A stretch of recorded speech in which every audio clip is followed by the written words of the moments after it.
All right, EntreArchitect community, it's 4 p.m. Eastern, which means it's time for the EntreArchitect Context and Clarity live conversation for Thursday, July 28th, 2022. Thanks for joining us today.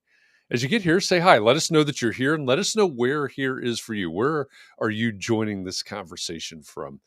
If we've never met before, my name is Jeff. I'm in Indianapolis. I come here every weekday afternoon at 4 p.m. Eastern for one reason, so that we can find clarity around the things that matter most to you, the architect. Doesn't matter if you're the employee of a firm or you own your own firm. Maybe you circled a date on the calendar and you've said 2022 is my year and you're on the runway to starting your own thing.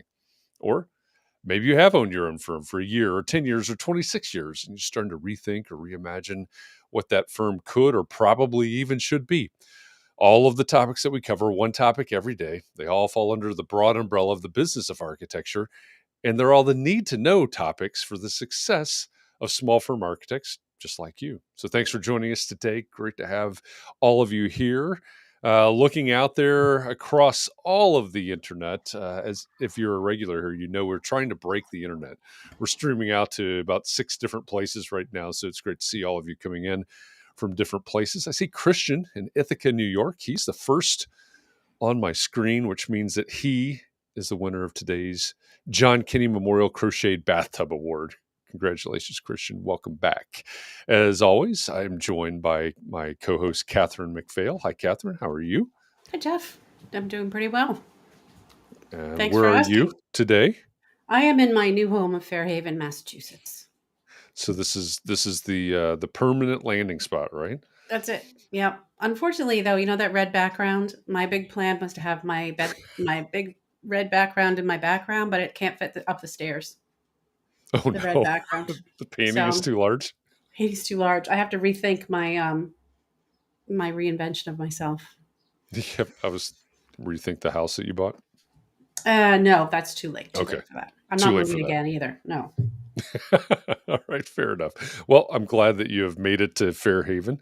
That sounds very pleasant. Yes, quite Fairhaven pleasant. It's a little hot, but very pleasant. sounds A little very fair. humid, actually, is what it is, because it's on the ocean. So I've got a lot Well, of I think the good news salty air. is it seems over here, it seems to be getting a little cooler. So maybe that's headed your way. Maybe. You know, I Hopefully. like to have your leftover weather all the time, Jeff. You Yeah, give me a heads I up know. about what's coming. Yeah.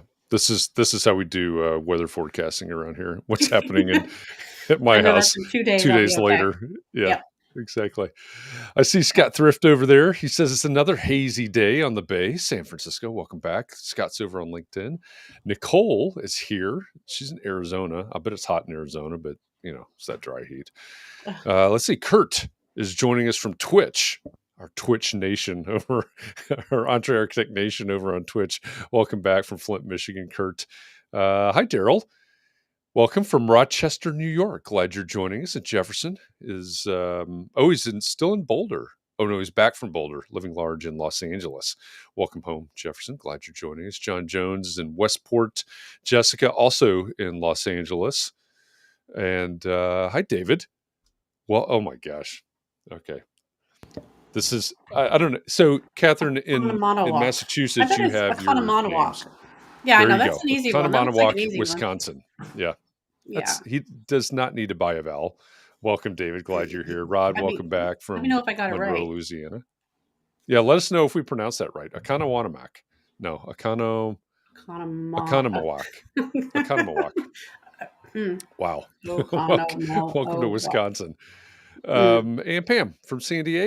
Glad that you're here today as well. One note for anybody that is joining us from Facebook: if you're over on Facebook and you are commenting away, but your comment is not showing up on the screen. Hey, what's going on? I'm typing things in here, but it's not showing up on the screen. It's because you are in a private Facebook group right now, and Facebook has these rules, these privacy policies that say that your name and likeness and comments can't leave the group unless you give permission. So if that's the case for you, there is a URL at the bottom left of your screen right now, chat.restream.io/FB, like Facebook. If you type that into your browser window with a couple of clicks, you'll give Facebook permission to communicate with Restream, which is this platform that we use here. And your comments and your picture like others, and your name should start showing up here on the screen. So if that's you, if you're commenting away on Facebook and it's just not working out, go to chat.restream.io/FB as in Facebook, and you too will join the conversation. You know what I All think right. is funny, Jeff? What's that? Is that so many people mention being late in their comments, which is not usual. So I think that's probably a reference to our guest today. It could be. That's foreshadowing. So maybe I Yes. should just go ahead. I think that's everybody saying, Jeff, shut up and introduce the guest. Let's get into the conversation. I think that's what's going on Well, there. I don't. I think Harsh, I but think it is. That's all but right. why don't we do it anyway? Yeah, let's do it anyway. All right. Our guest today is an author and an editor and an introvert. She pushes her own boundaries. She's lived dangerously, and she's the author of Sorry I'm Late. I Didn't Want to Come. Jessica Pan, welcome to Context and Clarity Live. Hi, thanks for having me. It's great to have you here. We were talking before we went live, so this is a little peek for everybody else about the fact that we used your book, Sorry I'm Late, I Didn't Want to Come, as our Context and Clarity book club book back in May of this year. And we had a lot of people that read it. And Katharine brought up, I was thinking about this in our minute video that starts out. Katharine said, it's better than a lot of the boring business books that we I don't know if I said boring business books, did I? Oh, okay. All right. I That's just my said interpretation. business. Maybe I But did say boring. I think there's probably some truth to that. But your book, I think, inspired a lot of folks in this community. And I think it also illuminates the fact that there are a lot of folks in this profession, in the architecture profession, that are introverts and that struggle with going out and doing the networking and, all the things that have to happen in order to build a business in the profession. So it's great to have you here. We've been looking forward to this conversation. Great. And it's just, and thank you for maybe staying up late. Maybe not that late yet, I mean, I don't go to bed at 9, so I'm a little more excited than that. I go to bed at 9. If I go to bed at 9, I feel like it's been a good day. So yeah. I would love to because I'm in London. Yeah, that's why. Well, London probably have more going on than but. Well, why don't we start with you call yourself an introvert. Actually, you have a different term, a different version of that you call yourself. But you're an introvert. You spent a year doing extrovert things and then wrote a book about it. Why did you decide to go through all of that and write a book? I thought you read the book, Jeff. It's all in the book. I did. No, fair question, because it is an insane thing to do. I think when you live your life one way, I don't know, I sort of hit this low point professionally and socially. A lot of my friends had left the city I was in. I felt like my career was sort of stunted. I was kind of tired of being the person I'd been for so long. I felt like I'd used this label of introvert as this reason to say no to everything that gave me anxiety. And it wasn't getting me anywhere, really. I mean, I think there are definite benefits to knowing you're an introvert and embracing that. But I had sort of pushed it too far, and it became this sort of anxious thing where I just felt like I don't give speeches, I don't do presentations, I don't go networking. And I felt like I was completely self-limiting myself. And so I thought, well, what if I just for 1 year did everything that I absolutely hate doing, but that other people seem to thrive at? Like, what could happen? What's the worst that could happen? What's the best that could happen? So that's where the book idea came from. Yeah, I love that. And so I for those of you that are in the audience, I was thinking as Jessica was talking just now, I identify with that. And I'm guessing that many in the audience identify with that. So if you identify with what Jessica just said, right? That's you're maybe using being an introvert as an excuse or a reason. Just type introvert. If you're willing to admit that, just type introvert in the comments right now, and let's see how many people identify with that, because that hit me. Go ahead, Katharine. Can I ask you a question? Because I feel like maybe it's a universal experience, just having gotten into a rut and maybe not putting yourself out there because it's too much of an effort or too embarrassing, or you already have enough. Like, who wants new friends at 55 and that sort of thing. which is what someone just wrote to me, which is weird because we're trying to be friends. So that's weird. But anyway, anyway, don't you think maybe, I don't know, is it about being introverted? Because I know that you have like the shy versus the not shy, and I'm not shy, but I like the idea of people sometimes more than people. So Mhm. that's where I'm coming from there. And especially I mean, after I the pandemic, I don't want to leave.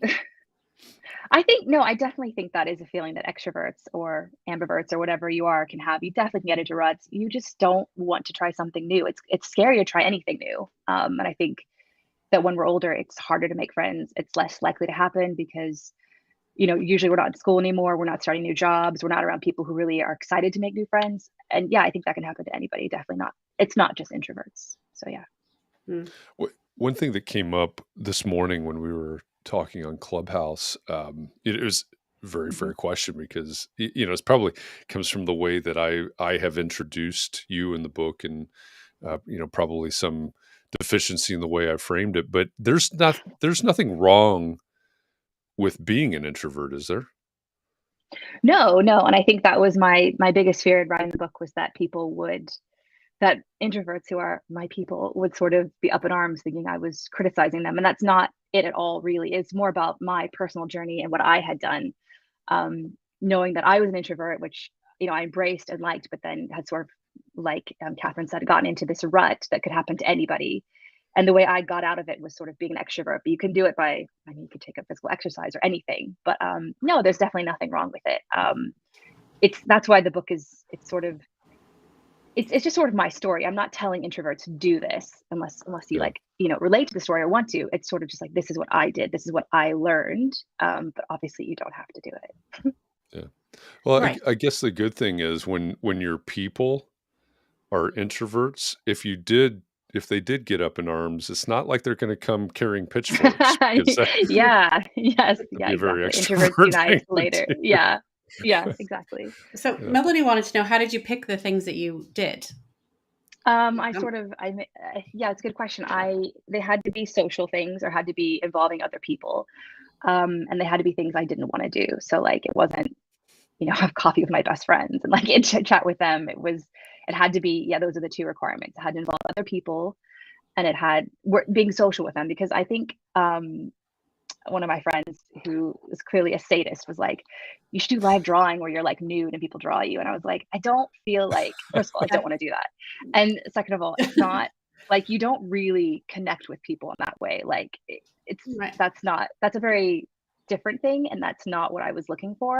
I didn't feel like I could like enhance the extrovert experience. That's a sort of different thing. Yeah. So I didn't do it. That's a totally different good thing. for you. Yeah, that would seem to be a struggle. Yeah.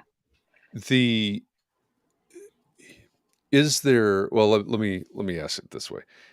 Actually, John Jones asked this morning. Of all the things that you did, and if you haven't read the book yet, first of all, you need to read the book because it's entertaining, it's touching, it's funny. It's a really good read, and there's a whole list of things that Jessica picked to do, as she just described. There you go. What was the best outcome that came from your efforts? That's a hard one. I think, or maybe your favorite.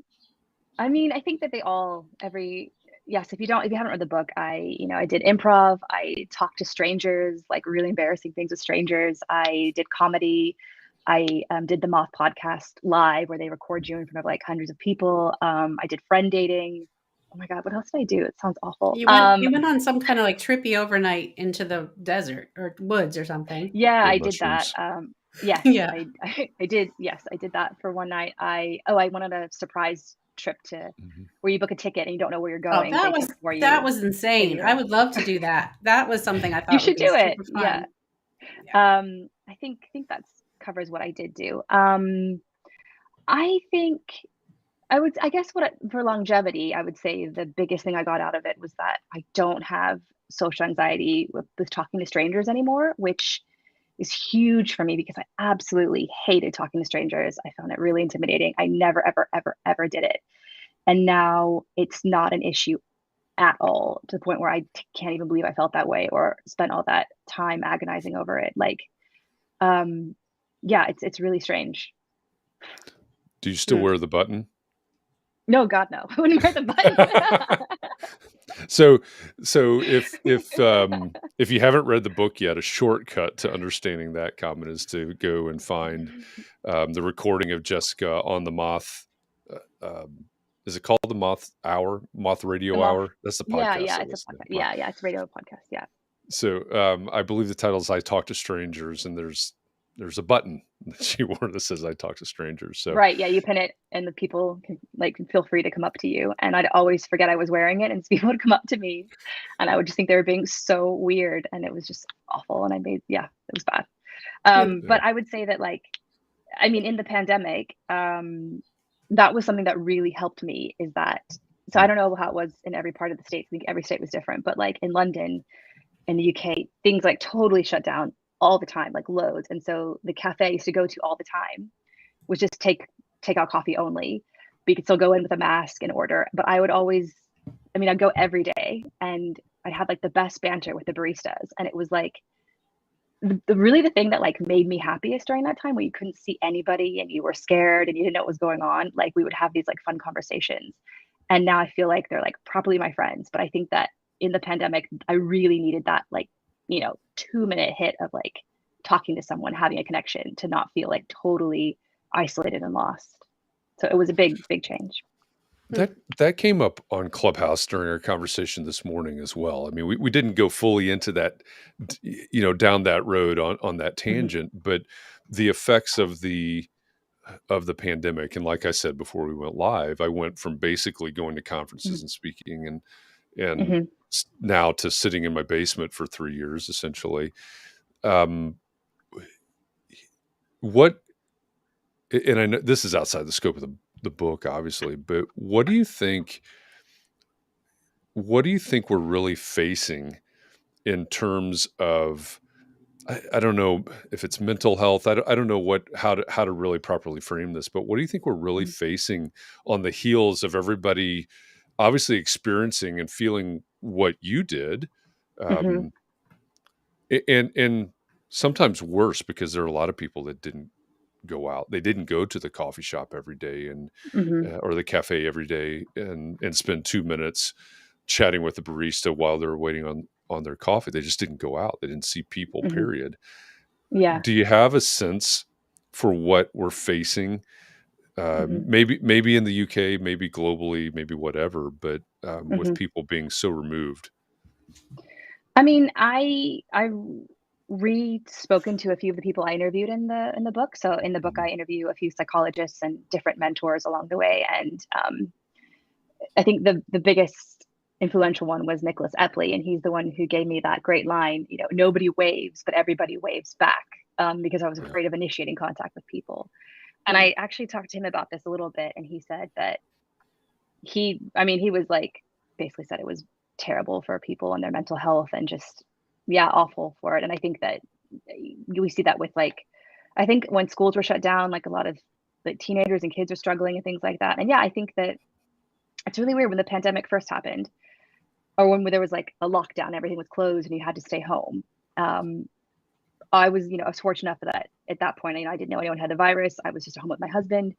It was fine, actually. I didn't mind it. I missed seeing my family and traveling and all that stuff, and it was upsetting, all that. But being at home with just us was obviously I think introverts can thrive that way, and it was totally fine, because I was working on this big creative project.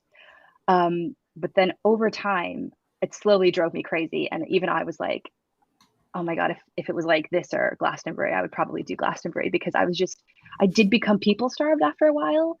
I was longing to overhear a really stupid conversation, which normally annoys me, eavesdropping. I'd love to go to a bad party, because I didn't really go anywhere for over a year at all. And I was desperate for that connection, even as an introvert who usually hates that stuff. So Right.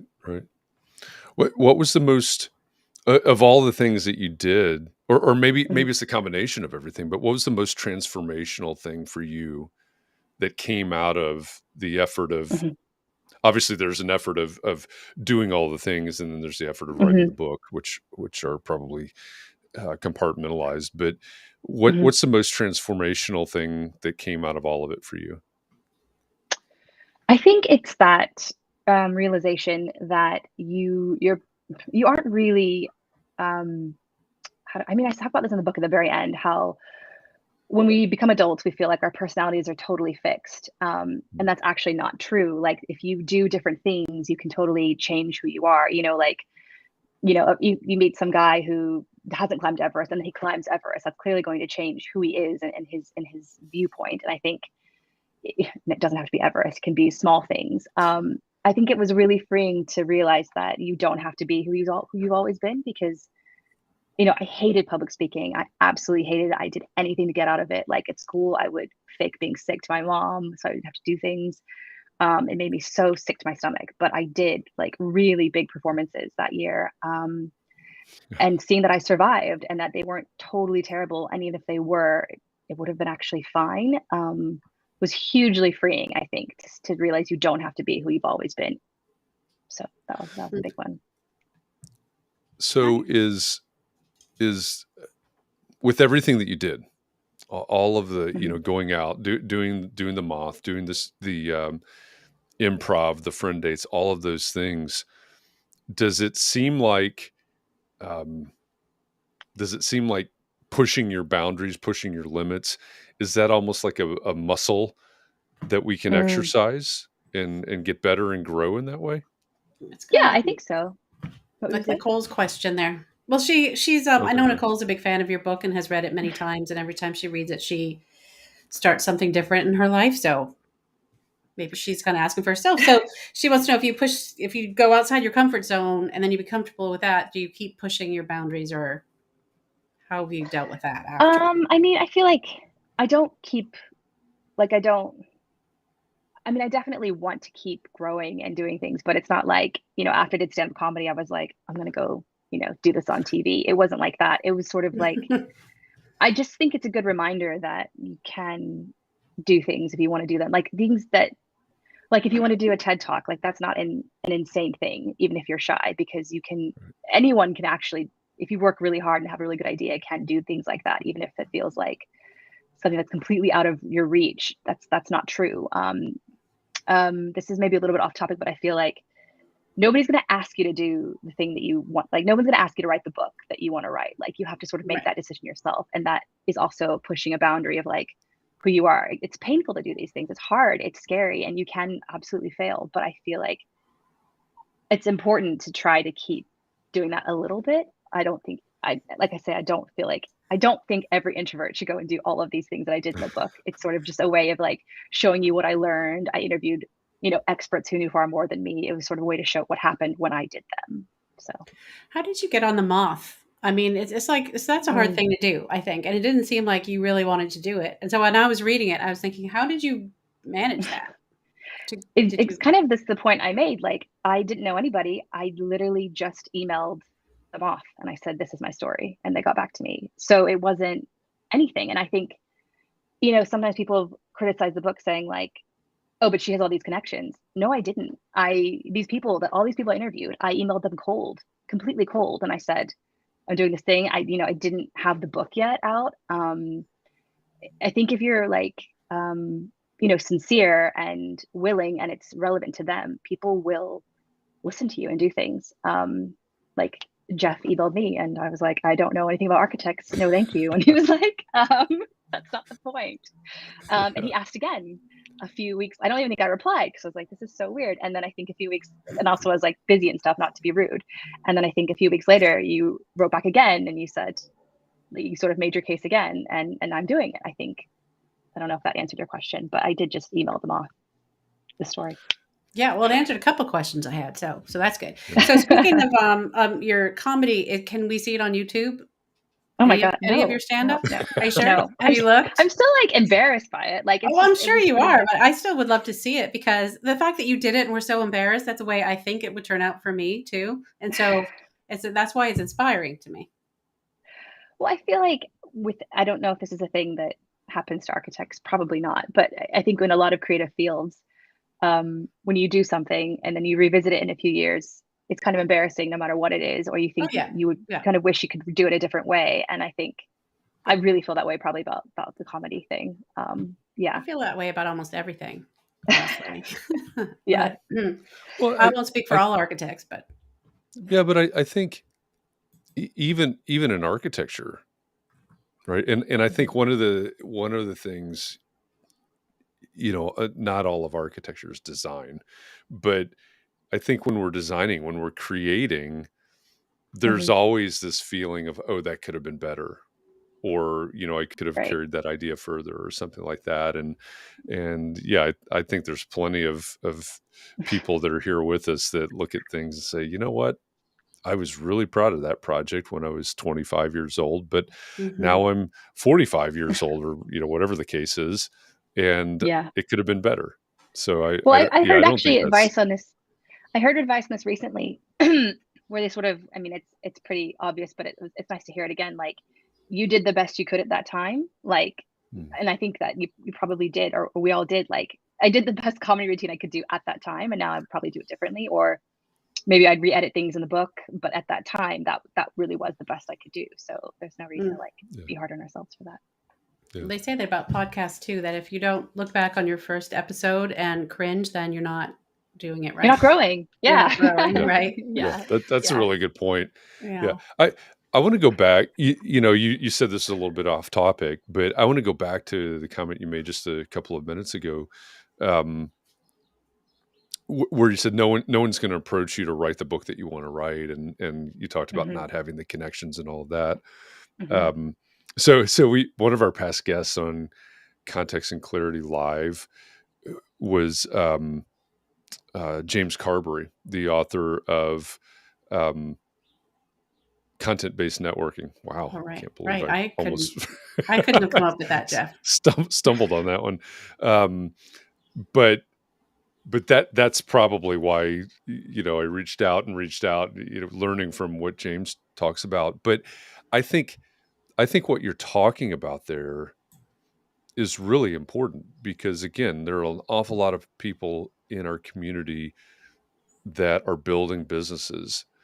And if you don't go out, right, if you don't send that email to the Moth, or reach out to somebody that you don't know, or whatever, it's, the business is not going to build itself.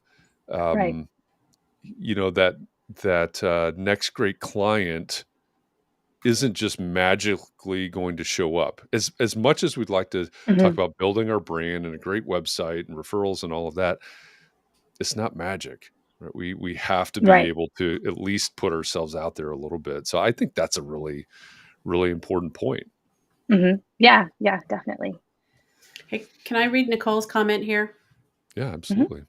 FYI, I 100% blame Jessica for me being on city advisory board, HOA president, and starting a neighborhood assistance nonprofit, and for my monthly new coffee meetups. And she is at least partially responsible for my active involvement in EntreArchitect and hiring employees and having a successful business. It gave me the push to step outside my living room. So I will take this opportunity to say thank you.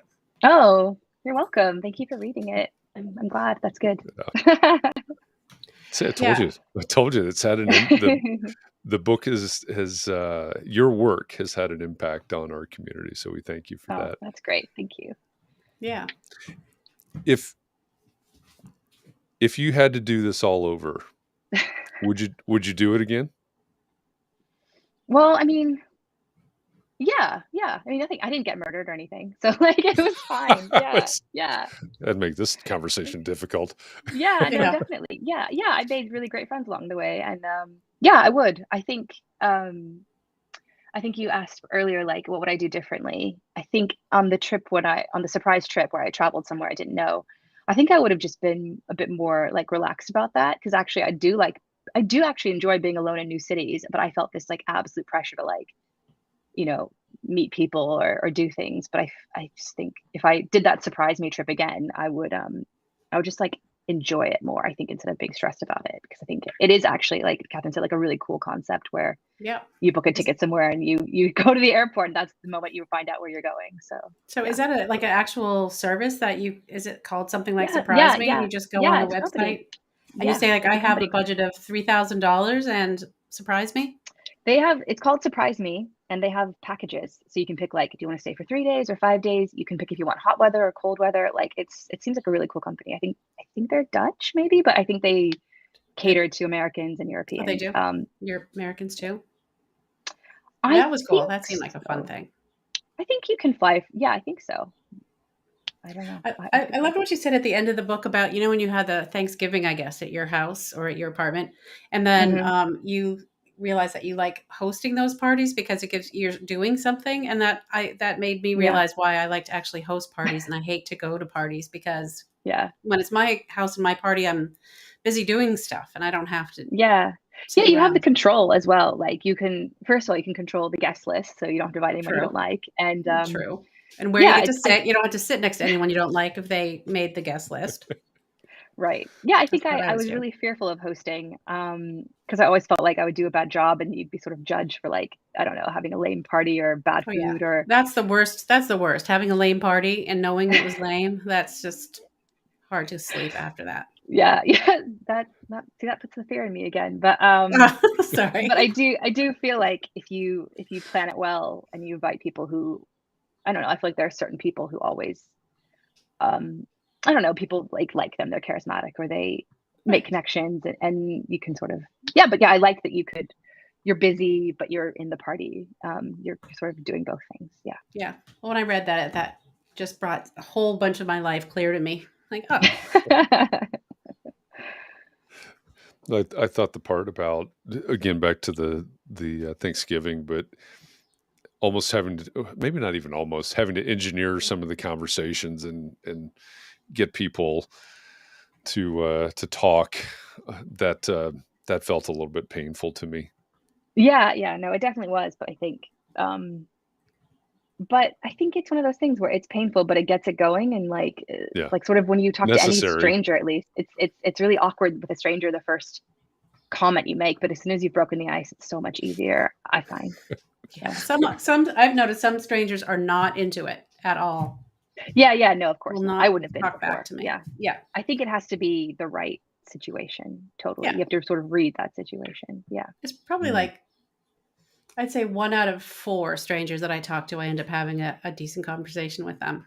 But I talk to them all the time anyway, because it's kind of, I feel like that's low stakes. Like, who cares? I might never see them again, but they might be interesting. Yeah. Well, you were more enlightened than I was in the book, but now I feel like I'm more. No, you're probably not. It's not like it's competition. We could both be enlightened. No. I felt like I was just anxious about it, and now I don't. Like I said, I don't feel that way at all anymore. Not at all, but like, it's really mostly gone, which is good. Yeah. For me, it's just that I feel like I can't not talk when I have something to say to someone in the grocery line. If there's something on, let's say, World News Weekly or something, I felt like I had to comment. So anyway. My mom's like that. That's my mom. Yeah. I did kind of relate to your mom. I remember that. Yeah. Are you better at reading those situations now? I think so. Yeah. I mean, I don't want to make people uncomfortable, and like, yeah, I think so. Are Londoners more aware of who the Queen of England is now? I don't want to ask that one again. That is actually one of those that I would never do again because that was really hard. I would say that was the absolute hardest one to do, for sure. Yeah, that was really embarrassing.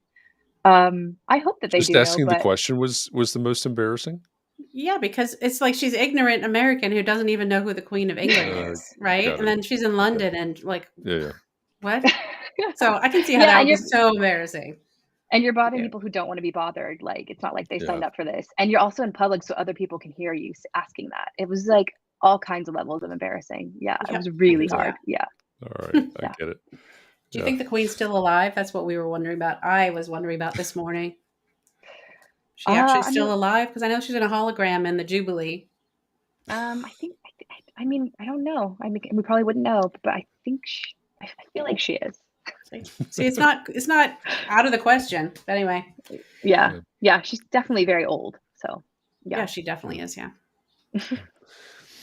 So when we think about people that read your book, what do you hope is the biggest takeaway for someone that is an introvert?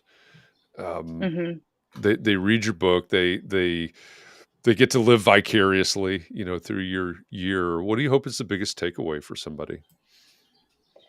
That's interesting. I was thinking about that today. I think that a lot of the response I've had from people is either like Nicole, where they've like gone out and done a lot of things and really made their life bigger. But a lot of people have said, um, "Oh my God, I didn't know other people felt this way. Like I didn't Mm, realize other people agonize over these things or hated these things." And I think um, I don't know. Because I was also the same way. I remember like I think when I found out what the word introvert means, I felt this sudden like, oh, that's who I am. I didn't realize like that it was a thing. But I remember just thinking when I was in my 20s, like why do other people like going to all these loud bars for like hours at a time? Like, does everybody like that? And I thought it was really weird that I didn't, like with my like colleagues or in college, or like, you know, I just didn't enjoy that stuff for hours and hours at a time. But everybody else seemed to be like, let's keep going and let's do this. And like, why wouldn't we invite those people? Why wouldn't we go do this thing?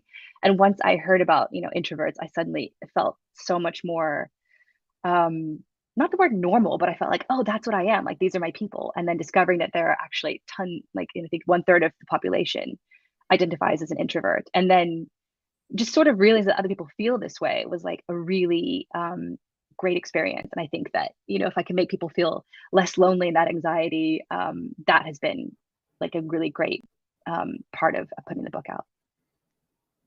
I love that, and that's one of the reasons that we have these conversations, and we cover a Hmm. lot of different topics, but it's um, in a community like this Hmm. where so many of the people in this community are sole practitioners. They're working on their own. Some have a few, maybe some contract employees or a few Hmm. employees, and probably on up to a handful, 6 or 7 or 8 employees, as I think about everybody in our community. But I think there's this real, I think there's this reality where working on your own, again, pre-pandemic, during pandemic, whatever we call this now, this time Hmm. now, if that's your context, you're often removed from other people, or not around other people. So I think it's natural Hmm. for people to go, "Oh, this is what I experience.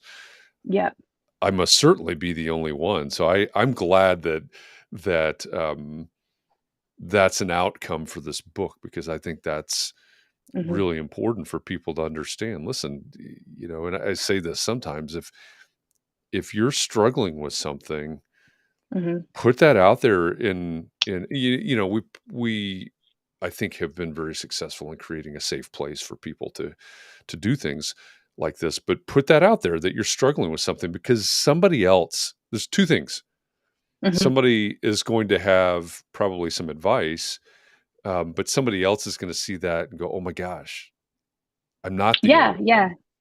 Yeah. I think going back to something that's in the book is that whole like vulnerability thing. Like if you are willing to share something that you are struggling with, like you said, that's maybe a little bit embarrassing, or isn't like a Yeah. proud thing, um people tend to, if it's sincere and they like want to be in the conversation, people really respond to that, and they like will I don't know, I just feel like it really forms a real connection, as opposed to just talking about really superficial things. Yeah. That vulnerability does so many things. It can get you, yeah, it can get you help and get you advice. It can make you new friends. It can just make you feel less alone. So yeah, definitely. Yeah. Yeah, you went through the whole process of learning how to, was it learning how to have deep conversations, or something, deeper Yeah, yeah, conversations? yes, a Yeah. lot of that. Yeah. And it Um, starts with the vulnerability, right? yes, exactly. So I was just thinking about how you said that you don't know anything about architecture, and I was also about, and then we just mostly have There's the people on quiz. here. Yeah. Okay, so here's the Yeah, quiz no, we're part. not You doing, ready? Yeah. No, it's a lightning round. most of the Yeah. people we have on here aren't architects and don't know anything about architecture. And what we're kind of As looking for guests. as a guest, yeah, um, I is was kind of like, like what? outside people who have lessons that we can take back to our own businesses Yeah. to improve the way we do Hmm. business or whatever. So Manuel's question about how did your year as an extrovert specifically help your business? And your business is, you're a journalist, right? Yeah. I would say I don't feel as like anxious interviewing people, and yeah, I definitely like. I just don't feel, like I said, like with this talking to strangers thing, it just isn't as big of a deal, which is a massive thing in journalism because you're talking to a lot of new people. And I think with all of it, I did this chapter on networking, which I hate networking, but I also feel like it is a very useful thing for most people, because that's how you sort of expand your business and find out about new things. And I feel like, yeah, I'm just not as scared to do it. I think I just don't feel as intimidated by these things. Yeah. Did the effort to learn how to have deeper conversations, did that help in the journalism, in the interviewing process? Has that changed the Um, way that you approach it? I mean, I don't know if like a little bit. I don't know how much you like, share things with people you're interviewing, but I found that I did this piece, was it last year, about on for the Guardian, where it's sort of a follow-up to the strangers piece where it was during the pandemic, during like I said, like the intense lockdown period where you like in London, like you could like leave your house for an hour to like walk around the block or go for a run, and that was really it. Or get groceries. And so there's this app called Dial Up where they you sign up for it and they pair you with a stranger across the world to have a conversation with. Wow. And I think the only thing is that you pick the language. So obviously I was, paired with English speakers, but people from all over the world, and maybe people who weren't fluent in English. And their whole thing is that they don't want to be like Facebook or Twitter or Instagram where there's no algorithm. They're not going to pair me with, like women who are like me or like the same things. They really want it to be as random as possible. Like if I'm going to talk to like an 80-year-old man in Sri Lanka, or like, you know, and Wow. I signed up for that, and I did this. I had to talk to a bunch of strangers on the phone, and you don't know who you're going to get. So you just call up and you hear this like sound being like connecting, and then you just hear another Boop, voice boop, on the end being boop, like, boop, boop. Like that? Yeah. being like hello, and you don't have anything to go off of. Wow. Wow. And what's that called? Dial in? Do they still I have think it's that, or still, was that just during the no, they do. I think it's called Dial Up. dial up? Yeah, and once the pandemic happened, they had like tons of new users, and some people became best friends. And of course, you can get paired with like weird people, but all you have to do is hang up. But Yes. anyway, my point That is can is happen. that is that I didn't want to stick with like, it was really cool to hear, like, I think I talked to like someone in Nigeria. I did talk to someone in Sri Lanka, all over the world. I think I talked to one guy in Florida. And I just didn't want it to stay in like really shallow conversations. So I would like try to talk about deeper things. And I felt like it is a skill, and it did feel like I never see all these, I don't know their names. I'll never talk to them again, but I felt like I remember what we talked about, like I remember that a lot. So. Well, I don't remember that part of your book. Do you have like a one sentence tip on deep No, conversations? Was it in your book? The dial-up bit or the deep No, just like conversation? how to have deep conversations. I Yeah, saw a it's in TikTok the about it recently, which was very funny, but I'm not sure he was doing it right. so I took that class called embarrassingly called How to Be Sociable, where you're paired up with a stranger and you have to each, like, you can't talk about anything else. You have to each just share something really embarrassing about yourself, and then Oh, they share right. I do something remember that. I embarrassing. do. Yeah. Yeah, and it's called vulnerability tennis. And it was like that was Yeah, sort of that's like right. I the forgot about intro to that. it. Yeah. Yeah. Vulnerable. Yeah. Let's not model that right now. No. It's not something I want to do. Well, yeah. That calling up random people just reminds me of when I was little anyway, in the 70s, we used to, and I was in elementary school, we used to call up the lady who was saying what the weather was or the time or whatever, and we talked to people in between the messages. So there'd just be all these kids on there trying to, it was kind of Oh, similar, really? but Yeah, yeah. that's funny. But more chaos. So it sounds like dial up would be more, or dialed up or whatever it is. I'm going to have to look Yeah. that up for sure, because Yeah, I do that's too. Yeah. a new way for me to procrastinate. I'm always up for that. Well, they also do this thing. I think it's really cool where you can like also pick, if you're too scared to just talk to a total stranger about anything, you can pick like cooking or books, and Oh, they'll pair you with someone who also chose that same topic, and then you can oh, talk cool. about that. Like, yeah. Yeah. No, I would love that. I would love to just all day talk to people about random stuff. So Yeah. for me, that would just be fun. If Because, you're I interested, the URL is in the bottom left of the screen right now. Right. bottom left of the screen. Dialup.com. Yeah, I just love people's stories, and I love the Moth, and I love This American Life, and any of those story. A lot of podcasts that have to do with people's, even the the ones like that I can't say on this show because we're not allowed to swear, but those like, am I the and then they tell the whole story about like, am I the Jeff? You don't know what I'm talking about? I do. Okay, you do. Yeah, it's Okay, on Jessica Reddit, knows. right? She's Yeah. cool. Okay, she knows what I'm talking about. But I mean that those are all these stories. I just love hearing random people's stories. There's something Yeah, about people that are really that is fun. interesting and strange. Yeah. Yeah, they really are. I don't Mhm. know. It's just interesting. So, yeah, but still, there were things in your book that there's just no, like the improv. I would do before comedy, like just putting a routine together. Because I feel like improv, and I was kind of laughing about how you weren't all that great at the improv. You know how you were you'd always make it into some kind of catastrophe, like just go into some, which reminded me of something that I would probably do, like amp up the situation a lot Yeah. in the Yeah. improv. But just that terrifying stand up. Oof, that would be so hard. Yeah. Yeah, Yeah. Yeah. a lot of pressure. There's But a you lot live, in that. you'd survive. Yeah, you did. Look at you. You're alive. You survived. Yeah. Yeah. Yeah. Yeah, that's important. It's good that you drew the line somewhere. Yeah. Yeah. So I know we're getting close to the top of the hour. Amazingly, this has flown by. It's been fun.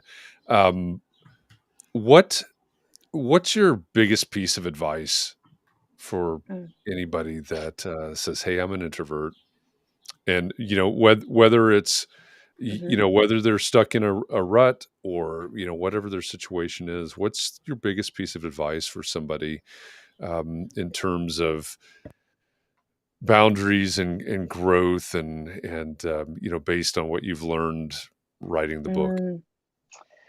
Mm. Like One Piece. Let me think. You can I think. you can give us 50 if you Um, want. I think that. I mean, I think we've touched on it a bit. Like, you don't have to like be the way you've always been. You can expand things by just asking for things or signing up for things.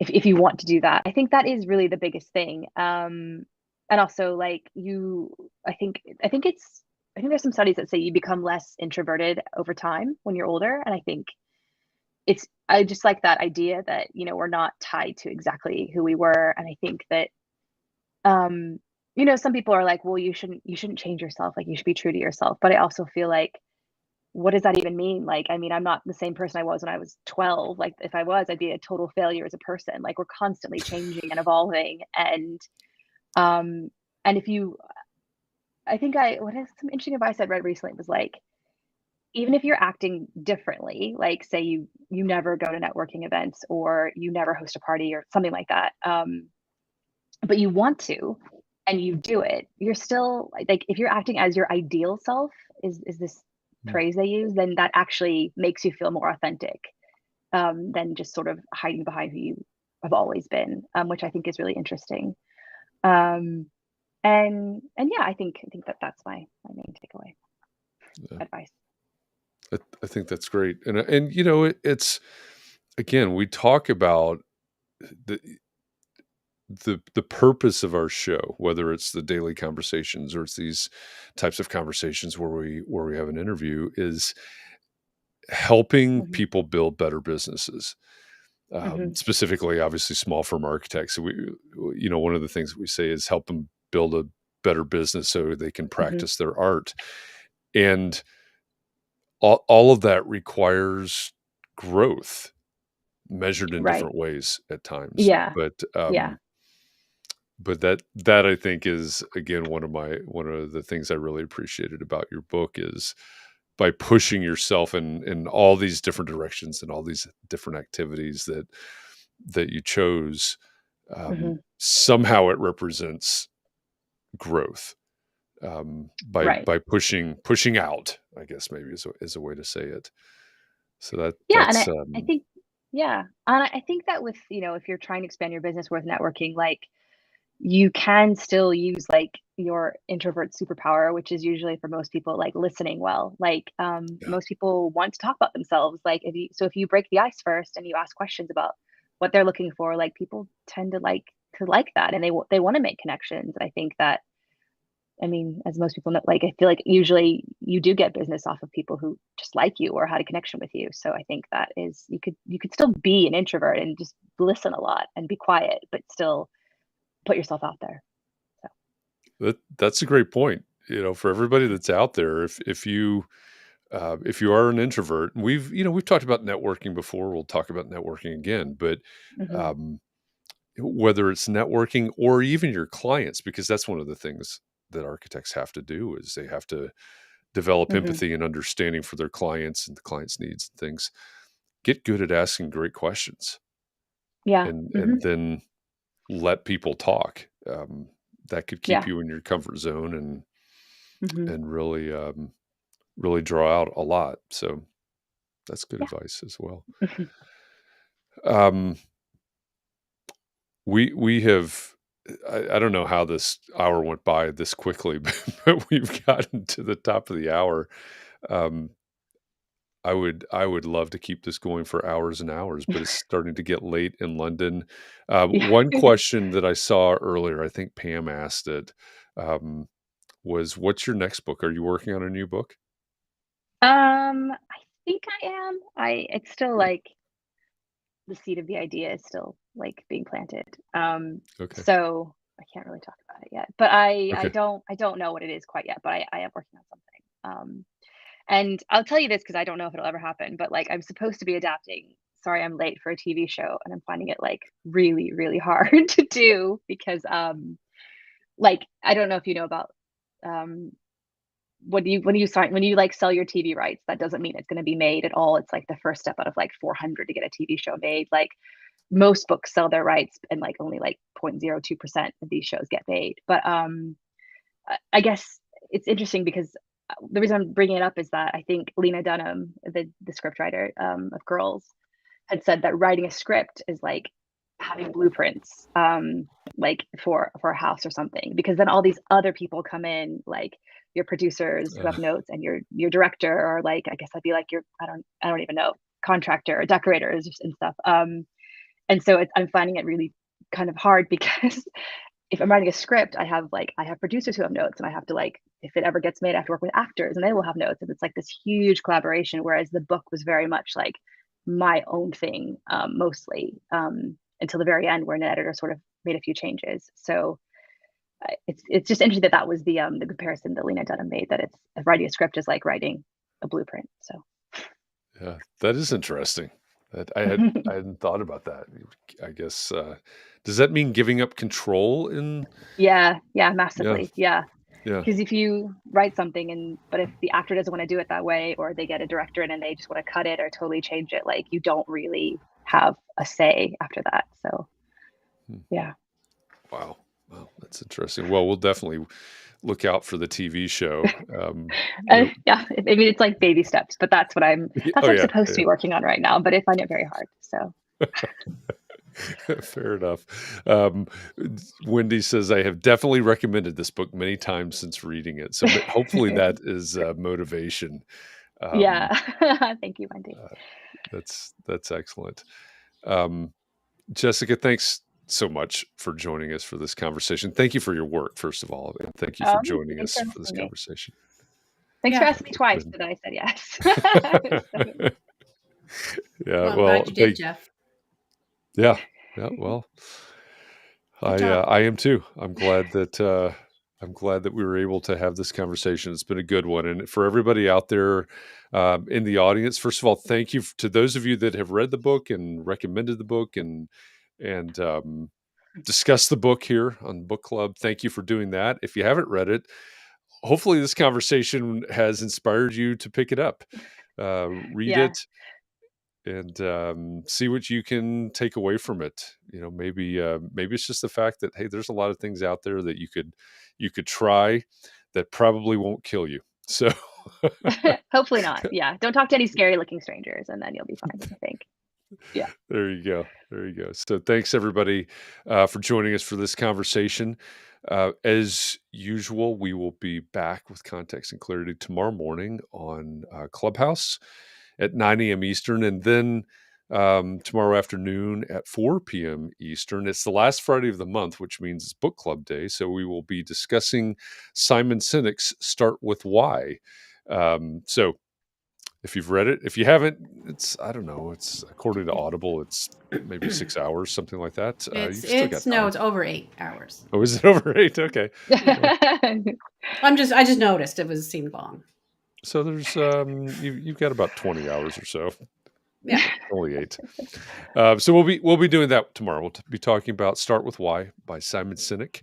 And then next week, as we look forward to Context and Clarity Live, our guest will be Ian Motley of Blue Turtle Management Consulting. So join us for that. We'll talk more about that this weekend and as we head into next week. But until then, again, Jessica, thank you very much for joining us. It's a great conversation. Thanks for reading it. Thanks for having me. Absolutely. Right. Absolutely. Bye. Great book. Thanks, everybody. Have a great evening. Please be well, stay safe, keep those around you safe and well. Take a little bit of time to breathe, relax, find a way to rejuvenate. It's a long game. We do this every single day. So thanks for doing it with me. Thanks for this opportunity. We'll see you tomorrow.